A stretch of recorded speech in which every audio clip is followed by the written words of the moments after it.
In this video, I am going to show you how to fix Valorant stuck in loading screen. For this, you need to follow these steps. You have different options to consider. Option number 1. Restart your PC. Sometime a simple restart can work wonders and see if it resolves the issue. Option number 2. Run the game as administrator. Right click on the Valorant icon and choose Run as administrator. This can help bypass any permission related problems. Option number 3. Update graphics and network drivers. Outdated drivers can cause loading screen issues. Make sure your graphic card and network drivers are up to date. Option number 4. Check network connection. A stable internet connection is crucial for online games.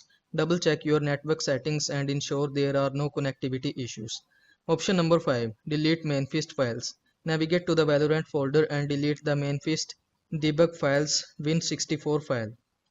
This can sometimes resolve loading screen problems. So that's all for this video. Don't forget to like this video and subscribe to my channel for more this type of content. Thank you so much for watching.